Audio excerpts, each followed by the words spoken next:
In this video, I will show you how to lock Google Chrome with a password. So make sure to follow along and watch this full video to learn how to add extra privacy to your browser and help stop other people from opening Chrome without permission. Also, if this video helps you out today, then make sure to leave a like, comment, and subscribe for more simple Chrome and security-based tutorials. Now, to do this, what you want to do is open up a Google Chrome browser. Once you've done that, come up to the top right-hand corner of Google Chrome and click onto the three dots to open this menu. From here, come and hover over extensions, and on the submenu that comes up, you want to click to visit the Chrome Web Store. Once you're on the Chrome Web Store, use the search box at the top, and in here you just want to type lock browser, give that a search. Now there's a couple of different ones you can use, but the one I would recommend, the one I personally use, is the one at the top, which is by browserlock.io. You can see this is the featured extension, so give it a click and that's going to take you to the extension page. From here, click onto add to Chrome, and on the window that pops up, click onto the add extension button. Now what that's going to do is add it to Google Chrome, as you can see. So we can just close this down, and to actually use this and set a password for your Chrome browser, if you come up to the top right hand corner of Google Chrome, you want to click onto this kind of jigsaw puzzle looking icon, which is for your extensions. From here you should see Browser Lock showing up, give it a click.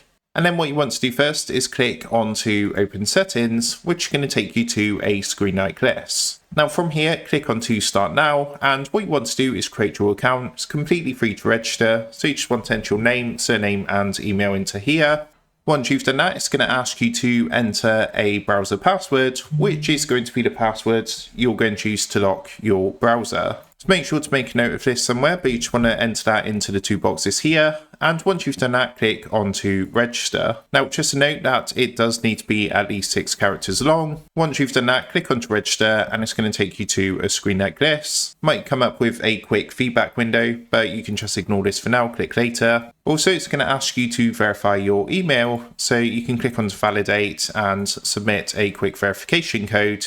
And the email is just going to look something like this. So you just copy the code, come back to this screen and paste that into the verification box. Once that's done, click the validate button, that's going to pop up. And that's going to validate your email address. Now from here, what you want to do is on the browser lock option, you want to of course make sure this is turned on. You want to make sure it's also turned on for auto lock, which means that browser lock locks and secures your browser when it's first opened. Now once you've done that, what you can do is close down Google Chrome. So as you can see, we're back here on my desktop, and if I now click to open up Google Chrome and select the profile that I've set a browser lock for, you can see we're going to get a window like this, where it says that the browser is locked. So what you need to do is enter your browser password into the box here, and then click onto login. And as you can see, that's going to go ahead and open up Google Chrome. But of course, you can only access it if you know the password. So that is how to lock Google Chrome with a password. With that being said, I hope this quick tutorial did help you out today. And if this did help you out, I would really appreciate it if you was to consider dropping down below the video, leaving a like, and also subscribing to the channel. With that being said, I just want to take a minute to thank you guys for watching this quick tutorial, and I will see you in the next video.